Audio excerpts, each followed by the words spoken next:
എല്ലാ ദിവസവും അതിരാവിലെ ദൈവത്തിൻ്റെ തിരുവചനം ഭാഗ്യവചനധാരയായി നിങ്ങളിലേക്ക് ഒഴുകിയിറങ്ങുന്നു.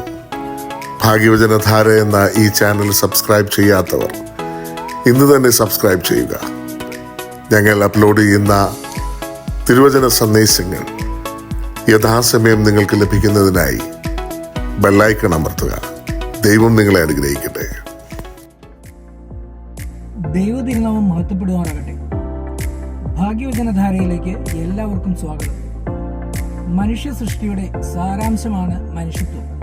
അത് ദൈവത്തിന്റെ രൂപവും സാദൃശ്യവും സ്നേഹവും കാരുണ്യവും പ്രതിഫലിപ്പിക്കുന്നു. മർക്കോസ് 12:30-31 യേശു പറയുന്നു, നിന്റെ ദൈവമായ കർത്താവിനെ നീ പൂർണ്ണ ഹൃദയത്തോടും പൂർണ്ണ ആത്മാവോടും പൂർണ്ണ മനസ്സോടും പൂർണ്ണ ശക്തിയോടും കൂടി സ്നേഹിക്കണം എന്നാകുന്നു. രണ്ടാമത്തേതോ കൂട്ടുകാരനെ നിന്നെപ്പോലെ തന്നെ സ്നേഹിക്കണം എന്നത്രേ. ഇവയിൽ വലുതായിട്ട് മറ്റൊരു കൽപ്പനയും ഇല്ല. മറ്റുള്ളവരോട് ദയയോടും ബഹുമാനത്തോടും സഹാനുഭൂതിയോടും കൂടി പെരുമാറേണ്ടതിന്റെ പ്രാധാന്യം ഈ കൽപ്പനയിൽ പറയുന്നു. ഇങ്ങനെ ദൈവം തന്റെ സ്വരൂപത്തിൽ മനുഷ്യനെ സൃഷ്ടിച്ചു. ദൈവത്തിന്റെ സ്വരൂപത്തിൽ അവനെ സൃഷ്ടിച്ചു. ആണും പെണ്ണുമായി അവരെ സൃഷ്ടിച്ചു. ഉൽപ്പത്തി 1:27 പറഞ്ഞു. നമ്മുടെ പ്രവൃത്തികൾ ദൈവത്തിന്റെ സ്നേഹത്തെ പ്രതിഫലിപ്പിക്കണം എന്ന് 1 യോഹന്നാൻ 4:7-8 പറയുന്നു. പ്രിയമുള്ളവരെ, നാം അന്യോന്യം സ്നേഹിക്കണം. സ്നേഹം ദൈവത്തിൽ നിന്ന് വരുന്നു.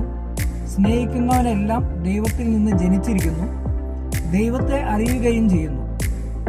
സ്നേഹിക്കാത്തവൻ ദൈവത്തെ അറിഞ്ഞിട്ടില്ല. ദൈവം സ്നേഹം തന്നെ. മനുഷ്യത്വത്തിന്റെ ഏറ്റവും വലിയ പ്രകടനമാണ് സ്നേഹം, കാരുണ്യം, ദയ തുടങ്ങിയവ. മത്തായി 25:35-36 യേശു നമ്മെ ഓർമ്മിപ്പിക്കുന്നു, എനിക്ക് വിശന്നു, നിങ്ങൾ ഭക്ഷിപ്പാൻ തന്നു, ദാഹിച്ചു, നിങ്ങൾ കുടിപ്പാൻ തന്നു, ഞാൻ അതിഥിയായിരുന്നു, നിങ്ങൾ എന്നെ ചേർത്തുകൊണ്ടു, നഗ്നനായിരുന്നു, നിങ്ങൾ എന്നെ ഉടുപ്പിച്ചു, രോഗിയായിരുന്നു, നിങ്ങൾ എന്നെ കാണുവാൻ വന്നു, തടവിലായിരുന്നു, നിങ്ങൾ എൻ്റെ അടുക്കൽ വന്നു. ഈ പ്രവൃത്തികൾ മനുഷ്യരാശിയുടെ സഹാനുഭൂതിക്കും അനുകമ്പയ്ക്കുമുള്ള കഴിവ് പ്രകടമാക്കുന്നു. നമ്മുടെ ഇടയിൽ ഭവനം ഇല്ലാത്തവർക്ക് ഭവനം പണിത് ദാനം ചെയ്യുന്നവരുണ്ട്. രോഗികളായവർക്ക് വൈദ്യസഹായവും മരുന്നും ദാനം ചെയ്യുന്നവരുമുണ്ട്.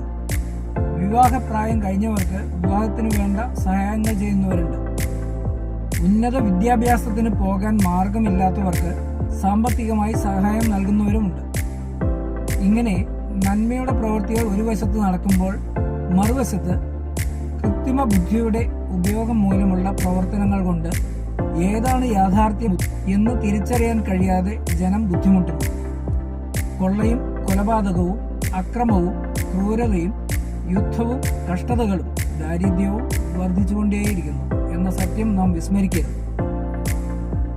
ഈ കാലഘട്ടത്തിൽ മനുഷ്യത്വപരമായി ജീവിക്കുന്നവരും മാന്യന്മാരെന്ന് നടിക്കുന്ന മനുഷ്യരും നമ്മുടെ ഇടയിൽ ഉണ്ട് എന്ന സത്യം മനസ്സിലാക്കി ദൈവം ആഗ്രഹിക്കുന്ന വിധത്തിൽ നമ്മുടെ ജീവിതം ചിട്ടപ്പെടുത്തി ജീവിക്കുന്നതല്ലേ നല്ലത്. നമ്മുടെ പ്രവൃത്തികളിലും ഇടപെടലുകളിലും ദൈവത്തിന്റെ സ്നേഹം പ്രതിഫലിപ്പിച്ചുകൊണ്ട് മനുഷ്യത്വത്തിന്റെ ഏറ്റവും ഉയർന്ന സാധ്യതകളെ ഉൾക്കൊള്ളാൻ നമുക്ക് പരിശ്രമിക്കാം. ഓരോ മനുഷ്യനിലും അന്തർലീനമായിരിക്കുന്ന മൂല്യവും അന്തസ്സും തിരിച്ചറിഞ്ഞുകൊണ്ട് നമുക്ക് മറ്റുള്ളവരോട് ദയ, ബഹുമാനം, അനുകമ്പ എന്നിങ്ങനെയുള്ള മനുഷ്യത്വപരമായ പ്രവൃത്തികൾ ചെയ്ത് ജീവിക്കാം എന്ന് ഓർമ്മിപ്പിച്ചുകൊണ്ട് നിർത്തുന്നു.